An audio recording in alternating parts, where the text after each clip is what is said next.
سەرڕای گلەیی و گازندەی دەستەی کارژێڕیانی دەربەندیخان لە نەبوونی پاڵپشتێکی دارایی حکومی یاخود ئەهلی بۆ یانەکەیان، بەڵام ئەمە نەبووتە هۆی کشانەوەی ئەو یانەیە لە خولە جیاوازەکان لەسەر ئاسی لاوان و تازە پێگەیشتووان و یانەکە لە مەشق و ڕایەندانەکانی بەردەوامە.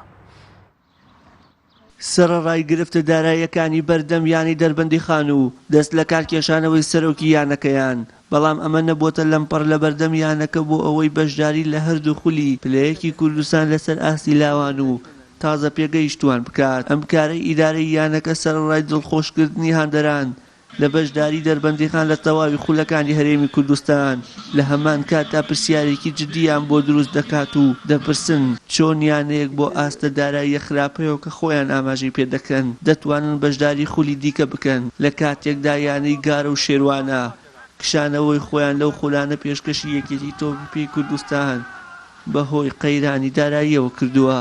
بەشداریکردنمان وەکوتم بە ئەرکمان زانی، چونکە ئێمە بنیەی تەحتەی وەرشیمان نییە وەکو وەرزش، وەکو وەرزشکار، وەکو یاریزانی بەهێز و بەتوانە.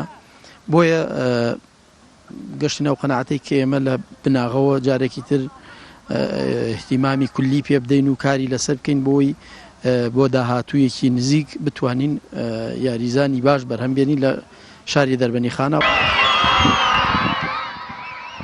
هەرچەندە یاریزان و ڕاهێنەری یانەکە بەشداریکردنی لەم جۆرە خولانە بە ئەرێنی و سود بەخش بۆ لایەنی جەستەیی و دەرونی یاریزانان و ژێرخانی مرۆیی یانەکە لە قەڵەم دەدەن، بەڵام لە هەمان کاتیشدا نیگەرانن لە کورتی ماوەی ئاگاداریکردنەوەی خۆ ئامادەکردنیان بۆ پاڵەوانێتیەکان. هەفتەیە هیچ نییە بۆ دروستکردنی تیپێکی تازە پێگەیشتوان. بەڕاستی وەکو بەرپرسیارەتیەکی وەرزشکارێکی ئەم شارە هەستم بەو بەرپرسیارەتیە کرد کە خستمە ئەستۆی خۆم بتوانم تیپێکی تازە پێگەیشتوان بۆ ئەم شارە دروست بکەم لەبەرەوەی حەقی ئەو گەنجانەی ئەم شارە نەخورێت و ماوەیەکی چەند ساڵێکە بێت ماوەیەکی زۆرە کە بەشداری تیمی تازە پێگەیشتوانیان نەکردووە و کۆمەڵێک گەنجی تایە لە ڕاستیە بەس ئەم ساڵ شمولی ئەو ئاستە ئەکەن.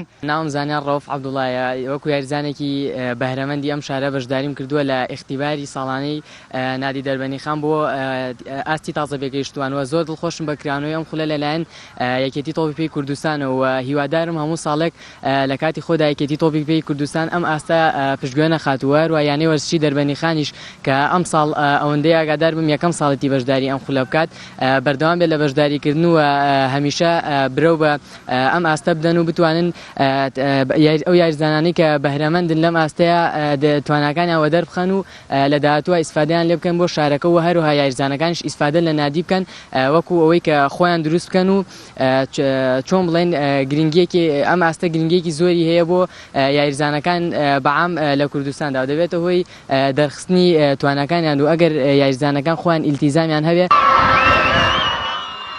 دەربەندیخان لە وەرزی ڕابردووی خولی نایابی تۆپی پێی کوردستان توانی پلەی شەشەم بۆ خۆی سۆگەر بکات. سەرڕای ئەوەی یانەکە تووشی قەرزێکی دارایی سەخت بووە و بەپێی زانیاریەکانی پەیام دەربەندیخان زیاتر لە 100 ملیۆن دیناری لە وەرزی ڕابردوو لە خولی نایاب خەرج کردووە.